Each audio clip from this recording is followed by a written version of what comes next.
ಚೈತ್ರ ಕುಂದಾಪುರ ಅವರು ಅರೆಸ್ಟ್ ಆಗಿದ್ದಾರೆ ಅನ್ನುವಂಥದ್ದನ್ನು ಮಾಧ್ಯಮದಲ್ಲಿ ನಾನು ನೋಡಿದ್ದೀನಿ. ವೈಯಕ್ತಿಕವಾದಂತ ಯಾವುದೇ ಸಂಪರ್ಕ ನಮ್ಗೆ ಇರಲಿಲ್ಲ. ಎಲ್ಲರೂ ಕಾರ್ಯಕ್ರಮದಲ್ಲಿ ಸಿಕ್ಕಿರ್ಬೋದು, ಫೋಟೋ ಗೀಟೋ ತಗೊಂಡಿರ್ಬೋದು, ನಂಗೆ ಗೊತ್ತಿಲ್ಲ.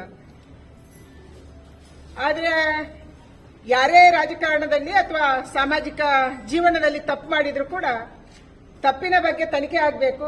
ತಪ್ಪು ಮಾಡಿದ್ರೆ ಅವರಿಗೆ ಶಿಕ್ಷೆ ಆಗಬೇಕು. ಅವ್ರೇನ್ ಮಾಡಿದ್ದಾರೆ ಇವತ್ತು ತನಿಖೆ ಆಗ್ತಾ ಇದೆ. ಆದ್ರೆ ನಾನು ಒಂದೇ ರಾಜ್ಯ ಸರ್ಕಾರಕ್ಕೆ ಕೇಳೋದು, ನಿಷ್ಪಕ್ಷಪಾತವಾದಂತ ತನಿಖೆ ಆಗಲಿ, ತಪ್ಪು ಮಾಡಿದ್ರೆ ಶಿಕ್ಷೆ ಆಗಲಿ, ತಪ್ಪು ಮಾಡಿಲ್ಲ ಅಂದ್ರೆ ಅನವಶ್ಯಕವಾಗಿ ತೊಂದರೆ ಕೊಡೋದು ಬೇಡ. ಅವರ ಬಗ್ಗೆ ಯಾವ್ಯಾವ ಮಾಹಿತಿ ಇದೆ ಅನ್ನುವಂಥದ್ದನ್ನ ಇವತ್ತು ಪೊಲೀಸರು ಸಂಗ್ರಹ ಮಾಡ್ತಿದ್ದಾರೋ ಅದರ ಬಗ್ಗೆ ಕೂಡ ಉನ್ನತ ಮಟ್ಟದ ತನಿಖೆ ಆಗಲಿ ಅನ್ನುವಂತ ಆಗ್ರಹ ನಮ್ದಿದೆ. ಚಿಕ್ಕಮಗಳೂರು ಕ್ಷೇತ್ರದಲ್ಲಿ ಚೈತ್ರಕ್ಕೆ ಟಿಕೆಟ್ ಸಿಗ್ತದೆ ಅಂತ ರಾಜಕಾರಣದಲ್ಲಿ ಯಾರಿಗೆ ಟಿಕೆಟ್ ಕೊಡಬೇಕು, ಎಲ್ಲಿ ಟಿಕೆಟ್ ಕೊಡಬೇಕು, ಯಾವಾಗ ಕೊಡಬೇಕು, ಇದನ್ನ ರಾಜಕೀಯ ಪಾರ್ಟಿ ತೀರ್ಮಾನ ಮಾಡುತ್ತೆ. ಭಾರತೀಯ ಜನತಾ ಪಾರ್ಟಿಗೆ ಒಂದು ಗಟ್ಟಿಮುಟ್ಟಾದಂತ ನೇತೃತ್ವ ಇದೆ. ನರೇಂದ್ರ ಮೋದಿ, ಅಮಿತ್ ಶಾ, ನಡ್ಡಾ ಅವರಂತ ನೇತೃತ್ವದಲ್ಲಿ ಲೋಕಸಭೆಗೆ ಯಾರು ಸ್ಪರ್ಧೆ ಮಾಡಬೇಕು ಅಂತ ಹೇಳಿ ಅವರು ನಿರ್ಧಾರ ಮಾಡ್ತಾರೆ. ಅದಕ್ಕಾಗಿ ಯಾರೇ ನಾನು ಅಲ್ಲಿ ಸ್ಪರ್ಧೆ ಮಾಡ್ತೀನಿ, ನಂಗೆ ಇಲ್ಲಿ ಟಿಕೆಟ್ ಸಿಗುತ್ತೆ ಅಂತ ಯಾರೇ ಹೇಳ್ಕೊಂಡ್ರು ಕೂಡ ಅದಕ್ಕೇನೋ ಬೆಲೆ ಇರೋದಿಲ್ಲ, ಕಿಮ್ಮತ್ತಿರೋದಿಲ್ಲ. ರಾಜಕೀಯ ಪಾರ್ಟಿಯಲ್ಲಿ, ಅದು ರಾಷ್ಟ್ರೀಯ ಪಕ್ಷದಲ್ಲಿ ರಾಷ್ಟ್ರೀಯ ನಾಯಕರು ತೀರ್ಮಾನ ಮಾಡ್ತಾರೆ ಯಾರು ಎಲ್ಲಿ ಸ್ಪರ್ಧೆ ಮಾಡಬೇಕು ಅಂತ ಹೇಳಿ. ಅವರು ಆ ತರ ಯಾವುದೇ ಹೆಸರನ್ನ, ಸ್ಪೆಷಲಿ ನನ್ನ ಹೆಸರನ್ನೇನಾದ್ರೂ ಬಳಕೆ ಮಾಡಿದ್ರು ಅಥವಾ ದುರುಪಯೋಗ ಮಾಡಿದ್ರಂದ್ರೆ ಅದರ ಬಗ್ಗೆ ಕೂಡ ಕ್ರಮ ಕೈಗೊಳ್ಳಬೇಕು ಅನ್ನುವಂಥದ್ದನ್ನ ನಾನು ಪೊಲೀಸ್ ವರಿಷ್ಠಾಧಿಕಾರಿಗಳಿಗೆ ಕೇಳ್ಕೊಂತ ಇದ್ದೀನಿ, ವಿನಂತಿನೂ ಮಾಡ್ತೀನಿ. ಮಾಡಿದ್ದಕ್ಕೆ ಅವರಿಗೆ ಶಿಕ್ಷೆ ಆಗಬೇಕು.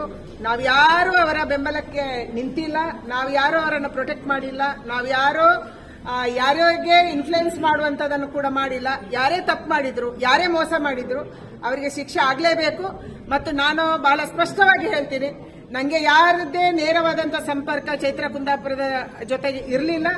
ಅದಕ್ಕಾಗಿ ನಮಗೆ ಯಾವುದೇ ಸಂಬಂಧ ಇಲ್ಲ. ಕಾನೂನಿನಂತೆ ಕ್ರಮವನ್ನು ಕೈಗೊಳ್ಳಬೇಕು ಮತ್ತು ತನಿಖೆ ಆಗಬೇಕು ಅನ್ನುವಂಥದ್ದನ್ನ ನಾನು ಪ್ರಾರ್ಥನೆ ಮಾಡ್ತೀನಿ. ತಪ್ಪು ಮಾಡಿದವರು ಉಪ್ಪು ತಿಂದವರು ನೀರು ಕುಡಿತಾರೆ, ತಪ್ಪು ಮಾಡಿದವರು ಶಿಕ್ಷೆ ಅನುಭವಿಸ್ತಾರೆ. ಯಾರು ಮಾಡಿದ್ದಾರೆ, ಯಾರ್ಯಾರು ಈ ರೀತಿ ನಾಯಕರ ಹೆಸರುಗಳನ್ನ, ಡೆಲ್ಲಿ ನಾಯಕರ ಹೆಸರು, ರಾಜ್ಯದ ನಾಯಕರ ಹೆಸರು, ಪಾರ್ಟಿಯ ಹೆಸರನ್ನ ದುರುಪಯೋಗ ಮಾಡ್ಕೊಂಡಿದ್ದಾರೆ. ಇದೆಲ್ಲದರ ಬಗ್ಗೆ ಕೂಡ ಆ ಲಿಂಕ್ ಅನ್ನು ಯಾರ್ಯಾರು ಇವರ ಜೊತೆ ಇದ್ರು, ಯಾಕಾಗಿ ಮಾಡಿದ್ರು, ಯಾರವರಿಗೆ ಆ ರೀತಿಯ ಕುಮ್ಮಕ್ಕನ್ನು ಕೊಟ್ಟಿದ್ರು, ಇದರೆಲ್ಲದರ ಬಗ್ಗೆ ಕೂಡ ತನಿಖೆ ಆಗಬೇಕು. ಭಾರತೀಯ ಜನತಾ ಪಾರ್ಟಿಯಲ್ಲಿ ದುಡ್ಡು ತಗೊಂಡು ಟಿಕೆಟ್ ಕೊಡುವಂತ ಸ್ಥಿತಿನೂ ಇರಲಿಲ್ಲ, ಸ್ಥಿತಿ ಬರೋದೂ ಇಲ್ಲ. ಆ ರೀತಿಯ ಒಂದು ಪಾರ್ಟಿನೂ ಭಾರತೀಯ ಜನತಾ ಪಾರ್ಟಿ ಅಲ್ಲ. ಲೋಕಸಭಾ ಚುನಾವಣೆಗೆ ಇಲ್ಲ, ನಂಗೆ ವೈಯಕ್ತಿಕವಾದಂತ ಎಲ್ಲೋ ಕಾರ್ಯಕ್ರಮದಲ್ಲಿ ನಂಗೆ ನೆನಪೇ ಬರ್ತಿಲ್ಲ ಅವರನ್ನ. ಆದ್ರೆ ಯಾವುದೋ ಕಾರ್ಯಕ್ರಮದಲ್ಲಿ ಫೋಟೋ ತಗೊಂಡಿರ್ಬೋದು, ಒಟ್ಟಿಗೆ ನಿಂತಿರ್ಬೋದು. ಇಲ್ಲಿ ನೂರಾರು ಜನ ಬರ್ತಾರೆ, ಯಾರು ಬೇಕಾದ್ರೆ ಫೋಟೋ ತಗೊಂತಾರೆ. ಆದ್ರೆ ನಂಗೆ ನೇರವಾದಂತ ಸಂಪರ್ಕ ಅವ್ರ ಜೊತೆ ಇಲ್ಲ, ಅವರ ಫೋನ್ ನಂಬರು ಇಲ್ಲ, ಅವರಿಗೆ ಫೋನು ಮಾಡಿಲ್ಲ, ಅವರನ್ನು ಮಾತಾಡಿಸಿ ಇಲ್ಲ, ನನ್ನ ಹತ್ರ ಮಾತಾಡಿಲ್ಲ, ಯಾರು ಮಾತಾಡಿಲ್ಲ, ಈ ಕಂಪ್ಲೇಂಟು ಕೊಟ್ಟಿಲ್ಲ. ಖಂಡಿತ ತಪ್ಪು. ಅದಕ್ಕೆ ನಾನು ಹೇಳಿದ್ದೀನಿ, ನಮ್ಗೆ ಯಾವುದೇ ಸಂಬಂಧ ಇಲ್ಲ.